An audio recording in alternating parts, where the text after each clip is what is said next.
देवघर के लिए प्रस्थान कर चुके हैं दोस्तों। तो देख सकते हैं हमारी गुल्लू पुल्लू, बच्चों का तो अलग ही मस्ती होता है गाइस। तो जैसा कि हम लोग निकल रहे हैं बाबा के नगरी। ओ हो क्या ही नज़ारा की मैं बात बोलूँ दोस्तों। इतनी अच्छी नज़ारा देवघर जाने, सुल्तानगंज से जो देवघर जाने का दरमियान जो रास्ता, इतना खूबसूरत नज़ारा है, पहाड़ों के बीच घने जंगल। ओहो, और फैमिली जब साथ हो तो अलग ही फ़न होता है, और फैमिली साथ हो और हम जाएं बाबा की नगरी तो बात ही अलग हो जाती है। रास्ते भर वो बाबा की गॉसिप, बाबा की भजन, बाबा के बारे में ही कुछ कुछ ऐसी बातें हम लोग करते हैं जो कि बहुत ही मन भावुक तक हम लोगों का समय बीतता है। काफ़ी अच्छा लग रहा है, और हमारे घर दो दो छोटे छोटे बच्चों के साथ काफ़ी अच्छा लगा दोस्तों। सो फाइनली हम लोग बाबा की नगरी पहुंच चुके हैं। तो ये बाहर का व्यू है गाइस। जैसे ही हमारी गाड़ी पार्किंग तक पहुंची तो हा क्या ही गजब का नज़ारा था दोस्तों। सो यहाँ वेलकम टू बाबा धाम। तो हम लोग फाइनली गाड़ी से नीचे आ चुके हैं गाइस। तो यहाँ पे मेरी बेटी को आइसक्रीम खाना तो वो खा रही है, तो हम लोग यहाँ पे उतर के देख रहे हैं। और सबसे अच्छी बात क्या लगती है यहाँ पे कि हम लोग बाबा धाम आए, ये ऑरेंज कपड़ों की तो बात ही अलग है, केसरिया कलर की तो बात ही अलग है गाइस। हम लोग बहुत ही अच्छे लगने लगते हैं एक अलग अवतार में। तो फाइनली हम शिव गंगा के पास आ चुके हैं, और शिव गंगा इतना खूबसूरत लग रहा था। अगर मुझे रील्स बनाने का मौका मिलता तो मैं ज़रूर हर हर महादेव का नारे लगाती और अच्छे अच्छे रील्स बनाती महादेव के लिए। तो शिव गंगा में हम लोगों ने हाथ वगैरह धो लिए, अपने ऊपर पानी का छींटा ले लिया, क्योंकि हम लोगों ने यहाँ पे स्नान नहीं किया क्योंकि सुल्तानगंज से किया ही था। तो फाइनली हम लोग निकल चुके हैं मंदिर की ओर। तो यहाँ पे मैं एक बच्चे को गोद में, एक बच्चे को हाथ में, ओ क्या ही बताऊँ गाइज, इतनी यहाँ पे मेरी इतनी हालत ख़राब हो चुकी थी बच्चे को गोद में रखते रखते रखते, बट कोई नहीं, अपना ही था। सो यहाँ पे चल पड़ी हूँ मैं सब विद फैमिली के साथ। तो यहाँ पे इतना खूबसूरत लगता है, ये जो दुकानें वगैरह लगे रहते हैं, मेरे को इधर आओ, मेरे इधर आओ, ऐसे ऐसे करके ये लोग चिल्लाते रहते हैं। बस हम लोग अभी आगे, हमारे आगे पंडा हैं जो कि हमें पहले ही रिजर्वेशन कर चुके हैं कि मेरे साथ चलिए, हम आप लोगों को पूजा करवाएंगे। तो ये देख सकते हैं आगे जो वाइट एंड पिंक और येलो लुंगी में है, वही हमारे पंडा जी हैं। तो यहाँ पे हम लोग विद फैमिली हैं, और अभी हम लोग जा रहे हैं मंदिर की ओर। तो यहाँ मंदिर फाइनली पहुँच चुके हैं। तो वो बता रहे हैं कि जैसे ऐसे आप लोग चढ़ के जल चढ़ा लीजिएगा। तो यहाँ पे हम गौड़ी मंदिर पहुँच चुके हैं, आगे की पूजा की तैयारी हो रही है। तो सो गाइस आगे की पूजा देखने के लिए, तो यहाँ पे मुंडन के लिए हमारी पूजा की सारी तैयारियाँ हो रही है, तैयारी हो चुकी है। तो यहाँ पे पूजा पे भैया भाभी बैठे हुए हैं, पूजा पर यहाँ पे पंडा जी पूजा करवा रहे हैं। तो यहाँ पे मैं बेटी को अपना उलझा रही हूँ कि जय महादेव हर हर महादेव का नारा लगा रही हूँ। यहाँ पे देख सकते हैं भाई भाभी और उनके दो बच्चों के साथ पूजा हो रही थी। यहाँ पे हमारी पूजा हो रही है। जिन बच्चों का मुंडन होता है तो उनके पेरेंट्स के साथ उनका पूजा होता है पहले। तो यहाँ पे हम लोगों की पूजा हो रही है गाइस। तो बच्चे लोग तो भीड़ के वजह से काफ़ी परेशान हो जाते हैं, बट थैंक गॉड कि हम लोग जिस टाइम गए उस टाइम वैसा भीड़ भी नहीं था, फिर भी ठीक था। तो यहाँ पे हम लोगों का पूजा स्टार्ट हुआ गाइस। तो यहाँ पे पूजा होने के बाद बहुत ही मुश्किल से हम लोगों ने कैमरा किया, क्योंकि मैंने बेटी को फ़ोन पकड़ाया था। तो जैसा भी कैमरा वो कर पाई तो की है। और वहाँ से आई हूँ तो मुझे खुद ही सर्दी जुकाम वगैरह हो गया, तो मेरा आवाज़ थोड़ा सा आप लोग इग्नोर करना गाइस। तो पूजा यहाँ पे हो रही है, और सारा चीज़ पंडित जी बता दे रहे हैं कि कैसे क्या करना है। तो यहाँ पे हमारी पूजा संपन्न होने के बाद अब इन सारी चीज़ों को, जो बाल वगैरह लेते हैं अपनी खोइछा में, तो उनको दिया जाएगा सारा चीज़।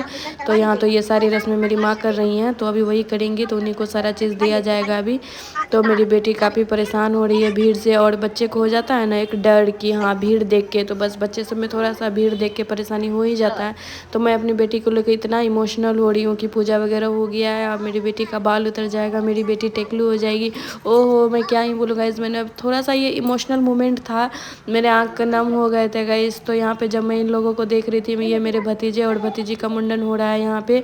काफ़ी दोनों रो रहे हैं, दोनों बच्चे काफ़ी रो, जब ये इतना बड़ा हो कैसे रो रहा था, उससे छोटी वाली ये रो रही थी। अभी मेरी बेटी का टाइम था, और जब इस तरह से दोनों रो रहे थे तो मेरे आँख भर गए थे गाइस, ये सोच के कि अभी कुछ देर में मेरी बाबू भी अभी टेकलू हो जाएगी। तो वो जाता बहुत ही इमोशनल मोमेंट था, शायद बताना बहुत मुश्किल है। तो यहाँ पे उसके पापा भी काफ़ी इमोशनल हो गए थे, बार बार उसके बाल को छू रहे थे और बोल रहे थे कि पता नहीं ऐसा बाल तो दोबारा आएगा भी नहीं। तो यहाँ पे अब इसी की बारी था, तो अब यहाँ पे मुंडन इसका स्टार्ट हो गया है। ये देखिए काफ़ी रो रही है गाइस, इतनी रो रही थी ना, रोते रोते रोते मतलब इसका आवाज़ जो है गाइस बैठ गया था। मतलब इतना छोटी थी, अभी तो 1 ईयर की भी नहीं है, 7 मंथ में क्या ही बच्चे को समझदारी होती है। और इतनी रो रही थी गाइस, इतना उसे उलझाने के बावजूद बस एक ही रट था उसके मुंह में कि मम्मा माँ मम्मा माँ, बस इसके अलावा कुछ नहीं था। और उसके पापा जब उसका बाल निकल रहा था तो उसके पापा भी इतने ज़्यादा मतलब इमोशनल थे कि बात ही क्या बोली मैं, जैसा कि बोली अभी कि इस चीज़ को मतलब बोलना बहुत ही डिफ़िकल्ट हो जाता है, क्योंकि बच्चे का जो गर्भ से निकला हुआ बाल होता है ना गाइस, वो बाल का बात ही अलग होता है। लोग कहते हैं मुंडन, मुंडन है ही क्या, तो बस मुंडन मुंडन तो कुछ नहीं है, बाल है बस उतर गया, लेकिन उसके साथ जो हमारी यादें अटैचमेंट जो जुड़ी हुई रहती है शायद उसको एक्सप्रेस करना इम्पॉसिबल है। तो जैसा कि देख रहे हैं बहुत रो रही है मेरी लाडो, बहुत रो रही है गाइस, उसका रोना उफ, थोड़ा देर के लिए तो मेरा भी दिल दहला देने वाली बात थी गाइस। तो इतनी इतनी इतनी रोई कि मैं चुप ही नहीं हो रही थी। देख सकते हो उसे कितनी टाइट से पकड़ के रखने के बावजूद उसका बाल निकाला जा रहा। और बच्चे जब छोटे हो तो मेरे हिसाब से ना ही कराना चाहिए। बच्चे जब बड़े हो जाए थोड़ा सा 2 साल 3 साल के लगभग अप्रोक्स तो ही कराना चाहिए, क्योंकि बच्चे तभी बैठने लायक हो जाता है। और इतने छोटे बच्चे का तो ना ही कराना चाहिए। पर हम लोगों के साथ कुछ सिचुएशन ऐसा हो गया कि हम लोगों को कराना पड़ा, बट आई स्टिल गाइज नहीं कराना चाहिए। इतना छोटा बच्चे का तो बिल्कुल भी नहीं कराना चाहिए। मैं खुद अपना पर्सनल एक्सपीरियंस से बता रही हूँ, क्योंकि इतने छोटे बच्चे के साथ क्या होता है ना कि हेयर वगैरह मुंह में चले जाते हैं, बॉडी में इचिंग होने लगती है, बच्चा एक्सप्रेस नहीं कर पाता है, बच्चा बोल नहीं पाता है। अब बड़े बच्चे के साथ क्या होता है कि वो बता सकते हैं सारा चीज़। मेरी बेटी के साथ भी कुछ ऐसा ही हुआ कि पूरा बाल से लथपथ थी, लेकिन इतना रोई ना गाइस, इतना रो रही थी। उधर बगल में मेरी मम्मी है, भाभी है, भाई विथ फैमिली, सारे बच्चों का मुंडन। तो लास्ट मेरी बेटी का था, उधर 2 बच्चों का हो चुका था, भाई के बेटे और बेटी का। तो इधर मेरी बेटी का हो रहा है गाइस। लास्ट के बाल बचे हुए हैं और फूफू भी काफ़ी इमोशनल थी एकदम से कि नहीं मम्मा आप छोड़ दीजिए, मम्मा आप छोड़ दीजिए। तो अभी वो भी देख रही है और हो ही गया है लगभग, थोड़ा बहुत किधर किधर बचा हुआ था, लेकिन अभी जो है उसके बालों में हम लोगों ने छुड़वा दिया कि रहने दीजिए जो बचा है। अभी हल्दी और दही से उसका बाल में पूरा लेप दिया गया ताकि कोई इन्फेक्शन वगैरह ना हो। और ये रीति रिवाज भी शायद होता है तो, लेकिन हम लोग बहुत कम टाइम रखे, लेकिन ज़्यादा टाइम रखना था। तो यहाँ हम लोग आ चुके हैं। नीर का पानी से बच्चे को स्नान कराया जाता है। मुंडन के बाद नियम होता है कि बच्चे को नीर का पानी से मुंडन कराना नहलाना चाहिए। तो नीर का पानी क्या होता है गाइस, तो नीर का पानी होता है जो महादेव को जल चढ़ता है, वो जल जो बह के एक जगह जमा हो जाता है तो वो जल नीर का पानी कहलाता है। और इस जल से नहलाना शायद बहुत ही सौभाग्य का बात होता है।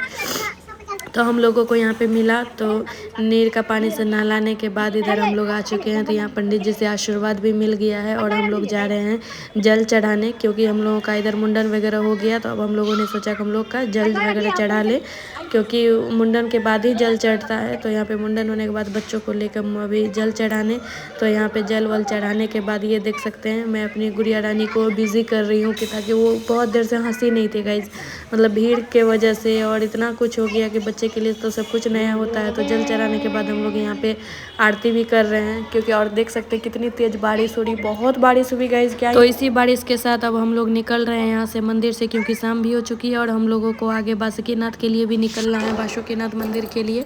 तो तेज़ बारिश के साथ तो चलिए गाइज हम लोग फाइनली गाड़ी में आके बैठ चुके हैं। हम लोग चेंज वगैरह भी कर लिए, क्योंकि हम लोगों के कपड़े काफ़ी भीग गए थे, बच्चे लोग भी परेशान थे, तो हमने उसे चेंज वगैरह कर सुला दिए। तो चलिए अब निकलते हैं हम लोग जाके गाइज बासुकीनाथ में। तो यहाँ से हमारा यात्रा शुरू हो गई बासुकीनाथ की गाइस। तो फाइनली हम आ चुके हैं बासुकीनाथ। तो ये हमारा रात का माहौल है, देख सकते हैं गाइस, ये बासुकीनाथ का रात का नज़ारा वाकई में खूबसूरत है। तो इधर मेरा शिव गंगा है मेरे सामने, तो थोड़ा सा मैं आप लोगों को शिव गंगा का दर्शन करा देती हूँ। तो रात का कुछ इस तरह का नज़ारा है। तब हमारी टाइमिंग हो चुकी है, तो चलिए अब हम चलते हैं मंदिर की ओर। तो पहले हम जल चढ़ा ले, पूजा कर ले, क्योंकि भाई हम आए हैं देवगढ़ बाबा की नगरी, तो पहले बाबा से मिलने। तो ये है बाबा का मेन दरवाज़ा, जो कि मेन गेट है अंदर जाने का, तो जो कि काफ़ी खूबसूरत लगा यहाँ का कपाट मुझे। और जैसे ही हम सामने एंटर करते हैं तो ऊपर लिखा हुआ है श्री श्री 108 बासुकीनाथ देवगढ़, इस तरह से। तो हम अभी अंदर जा रहे हैं। तो ये देखिए बाबा का प्रांगण काफ़ी खूबसूरत है और काफ़ी अच्छा लगा, अलग सा शांति थी, सुकून थी। और सबसे स्पेशल बात ये थी गाइस कि भीड़ नहीं थी और ऐसा सुकून शायद ही कभी किसी को मिलता है। और जैसा कि आज मेरी बेटी का बर्थडे था तो उसके लिए और भी स्पेशल था, क्योंकि वो बाबा की नगरी आके उसका बर्थडे हम लोगों ने सेलिब्रेट किया। वो बहुत ही स्पेशल मोमेंट रहा हम लोगों के लिए। एक बेटी का मुंडन और दूसरी बेटी का बर्थडे, तो वाकई में मेरे लिए बहुत ही स्पेशल डे था उस दिन। और ये ब्लॉग तो मैं खैर लेट पोस्ट कर रही हूँ, बट ये मोमेंट बहुत खूबसूरत था और रहेगा हमेशा मन में भी। तो चलिए हम सबसे पहले जल चढ़ा लें। तो अभी हम लोग जल चढ़ाने का लाइन में लगे हुए हैं मंदिर अंदर जाने के लिए। तो अभी अंदर जाते हैं पहले हम लोग।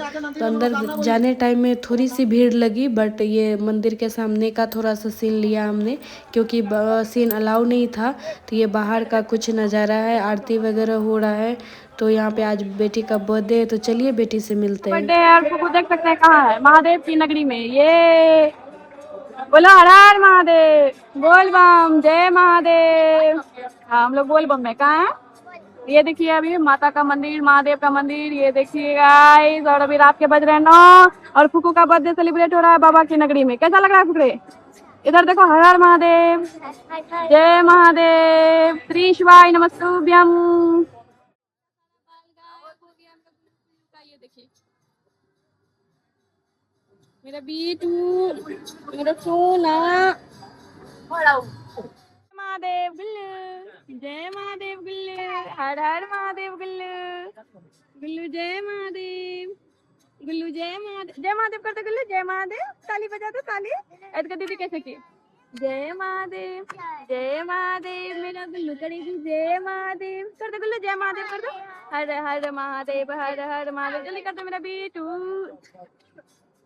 मेरा बेटू गुल्लू, मेरा बेटू। बहुत अच्छा लग रहा है, बहुत आनंद आ रहा है गाइस, बहुत आनंद। बाबा की नगरी में से बैठे, शायद ही किसी को पता इतना शांत माहौल में बैठना। और अभी बहुत ही अच्छा खूबसूरत समय है। बैठी में बुआ है, दोनों बच्चों के साथ काफी शांति है, बहुत शांति है। इस चीज को मैं क्या ही बोलूं, बस आप लोग ब्लॉग में बने रहना गाइस। सो हम लोग बाहर निकल चुके हैं मंदिर से गाइस। तो यहाँ आ चुके हैं हम लोग प्रसाद वगैरह लेने के लिए, क्योंकि हम लोग देवघर में नहीं आके बासुकीनाथ में ही जल वगैरह चढ़ाने के बाद प्रसाद वगैरह लेते हैं। तो काफ़ी रात हो जाने के कारण यहाँ पे 11 साढ़े 11 होने के कारण देख सकते हैं दुकानें वगैरह भी बंद हो रही हैं।